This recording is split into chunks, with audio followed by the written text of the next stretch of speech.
नमस्कार साथियों, स्वागत है आप सभी का। दोस्तों, झारखंड एक्साइज कांस्टेबल की तैयारी कर रहे हैं तो आपके लिए यह क्लास बहुत ही इम्पोर्टेंट होने वाली है। दोस्तों, अगर आप झारखंड या किसी भी और अन्य एग्जाम की भी तैयारी कर रहे हैं, उसके दृष्टिकोण से झारखंड जीके का ये प्रैक्टिस सेट संख्या 8 है और इसके पहले हमने 7 करा दिया है। तो आप अगर देखना चाहते हैं तो पिछला सभी क्लासेस को देख सकते हैं। और यह झारखंड जीके आप लोगों के लिए इम्पोर्टेंट होने वाला है। अब अगर झारखंड के किसी भी एग्जाम्स की तैयारी कर रहे हैं तो यह आप लोगों के लिए इम्पोर्टेंट होने वाला है। खासकर दोस्तों, अगर आप उत्पाद सिपाही के लिए तैयारी कर रहे हैं तो आपके लिए यह बहुत इंपॉर्टेंट है। तो चलिए देर ना करते हुए क्लास में आगे बढ़ते हैं। और आगे बढ़ने से पहले अगर आपने हमारे चैनल को सब्सक्राइब नहीं किया तो सब्सक्राइब भी कर लीजिए और वीडियो को लाइक कर दीजिए और अपने दोस्तों के पास भी शेयर कर दीजिएगा।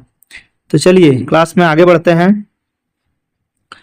तो दोस्तों, पहला क्वेश्चन हमारा ये रहा, झारखंड के किस जिले में पदमा किला स्थित है? पदमा का जो किला है वह झारखंड के किस जिले में स्थित है, आप लोगों को बताना है।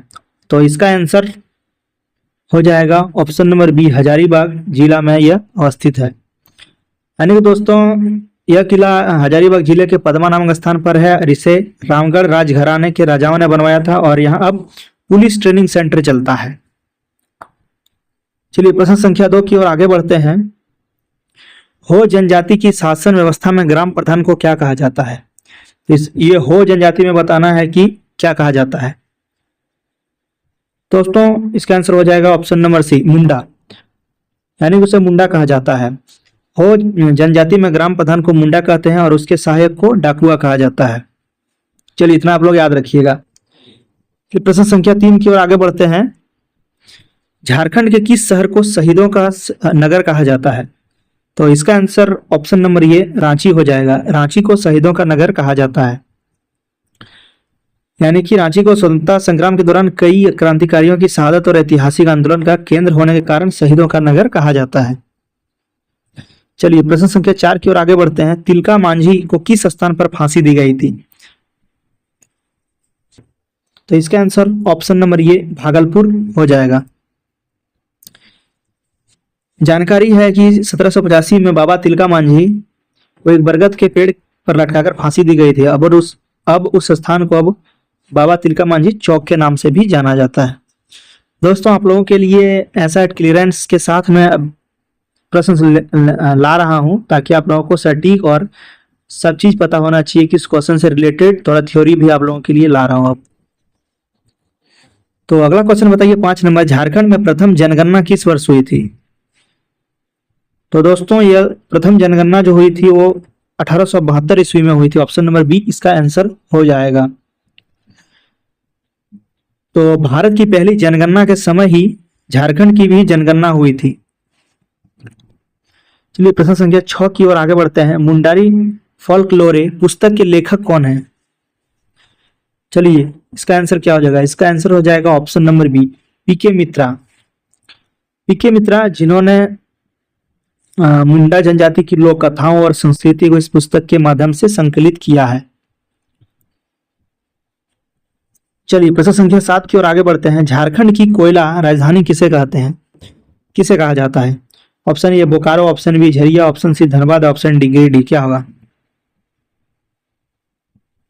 दोस्तों? ऑप्शन में आप लोग का झरिया और धनबाद दोनों दिया हुआ, आप लोग को कंफ्यूज नहीं होना है।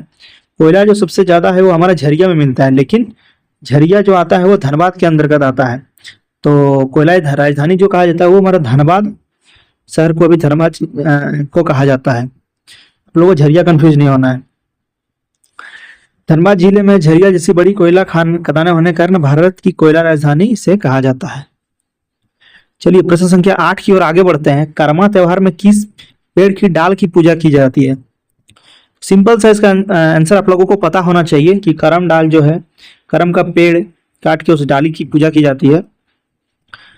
कर्म का पेड़ शक्ति, यौवन और कर्म का प्रतीक माना जाता है। भादो महीने में यह पता होना चाहिए कि यह त्योहार किस महीने में मनाया जाता है। तो भादो महीने में, हिंदू कैलेंडर अनुसार यह भादो महीने में इसकी पूजा होती है।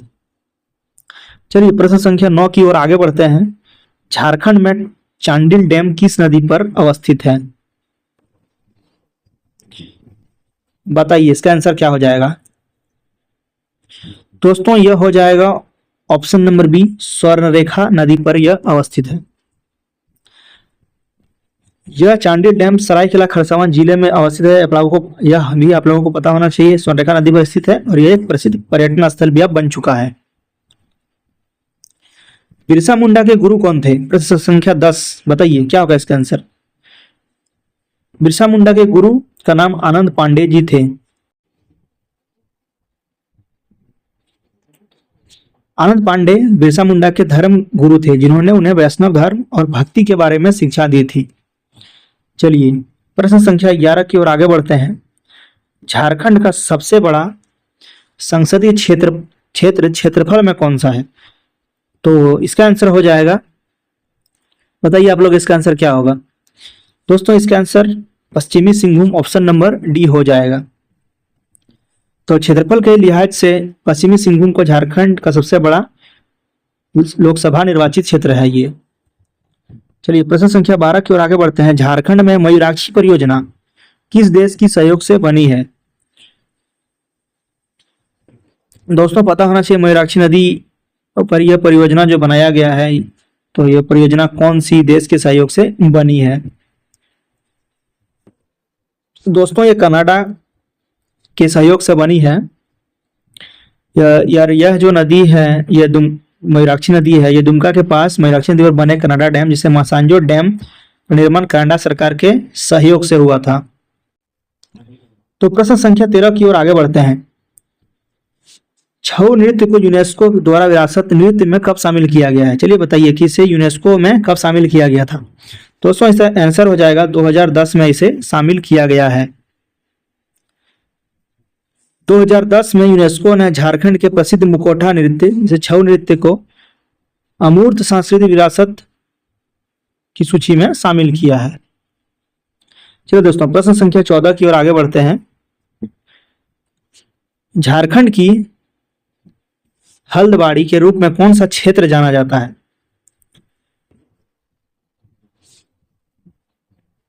चलिए क्या होगा इसका आंसर। पलामू, गढ़वा, गुमला या चतरा, बताइए।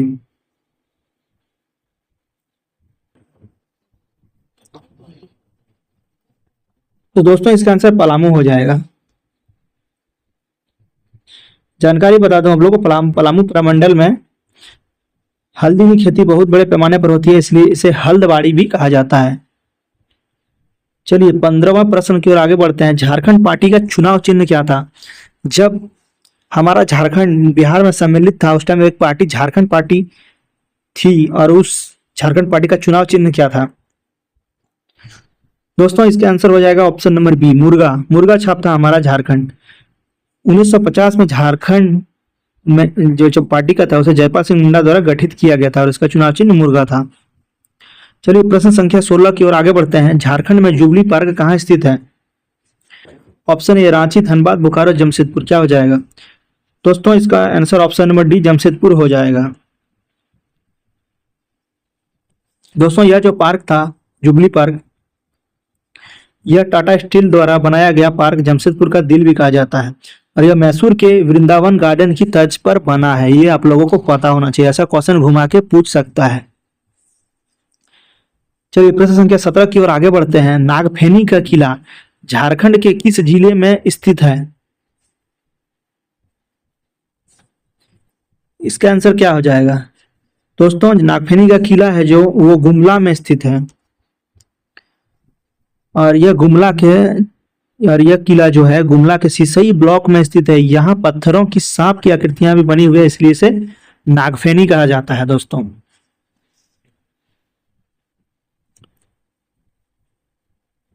चलिए प्रश्न संख्या 18 की ओर आगे बढ़ते हैं।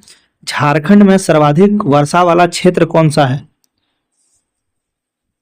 तो इसका आंसर क्या हो जाएगा?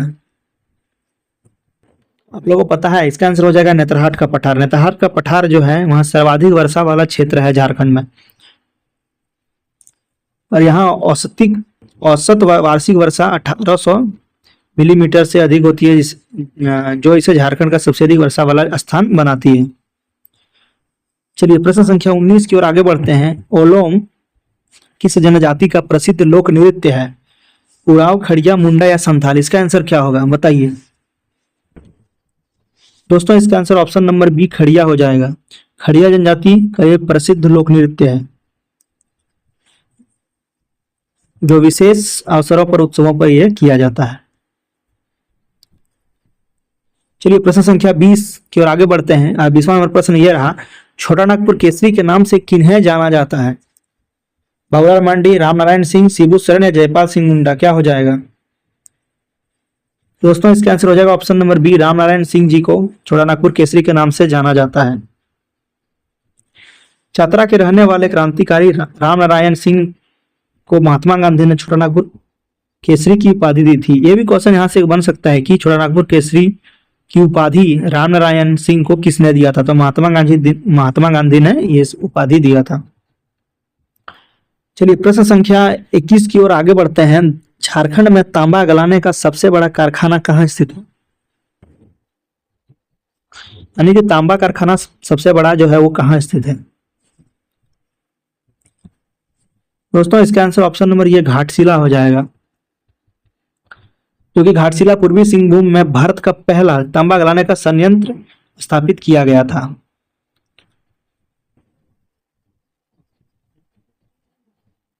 चलिए प्रश्न संख्या 22 की ओर आगे बढ़ते हैं। झारखंड की किस नदी को रामायण में सुमागधी कहा गया है?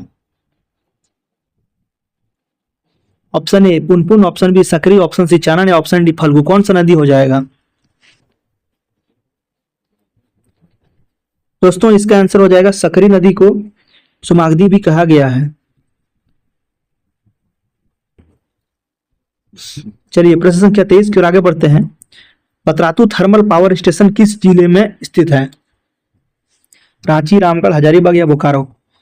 चलिए बताइए इसका आंसर क्या हो जाएगा दोस्तों? यहाँ कंफ्यूज नहीं होना है, क्योंकि पतरातू जो स्थित है वो रांची जिला में स्थित है, तो यहाँ आप लोगों को रांची नहीं मारना है। इसका आंसर हो जाएगा ऑप्शन नंबर बी, रामगढ़ में यह अवस्थित है, क्योंकि यहाँ पतरातू थर्मल पावर स्टेशन पूछा गया। ये चीज काफी कंफ्यूजिंग है, लेकिन आप लोग याद कर लीजिएगा यार, इसका आंसर रामगढ़ होगा। और ये जो पतरातू है झारखंड के पुराने और महत्वपूर्ण बिजली केंद्रों में से एक केंद्र है, इसलिए ये ज्यादा इंपॉर्टेंट हो जाता है। चलिए प्रश्न संख्या 24 की ओर आगे बढ़ते हैं। झारखंड के किस जिले में सर्वाधिक अनुसूचित जनजाति एसटी निवास करती है? यानी कि सर्वाधिक जो एसटी है वो किस जिले में निवास करती है? ऑप्शन है रांची, खूंटी, सिमडेगा, पश्चिमी सिंहभूम? क्या होगा इसका आंसर?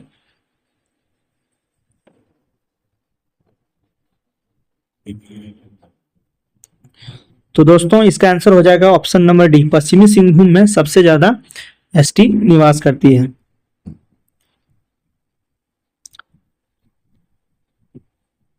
चलिए 2011 की जनगणना के अनुसार है जो कि सबसे ज्यादा एसटी पश्चिमी सिंहभूम में रहती है। चलिए प्रश्न संख्या 25 की ओर आगे बढ़ते हैं। मलुटी मंदिरों का गांव झारखंड के किस जिले में है?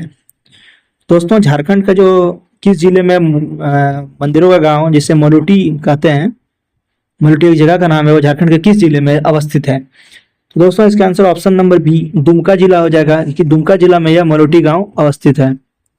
दोस्तों ये जो दुमका जिले में मलुटी गांव है, यहाँ प्राचीन 108 मंदिर हैं, जिनमें अभी 72 सुरक्षित हैं, और इसे टेराकोटा मंदिरों का गांव भी कहा जाता है।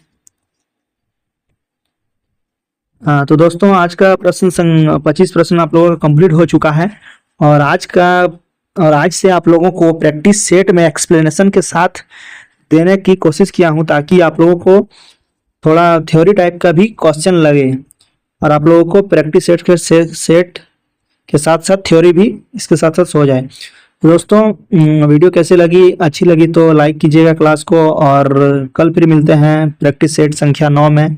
तब तक आप तैयारी करते रहिए, क्योंकि एग्ज़ाम बहुत नज़दीक आ चुकी है, क्योंकि 12 अप्रैल को एग्ज़ाम होने वाला है। तो तैयारी करते रहिए, मिलते हैं कल, तब तक के लिए धन्यवाद।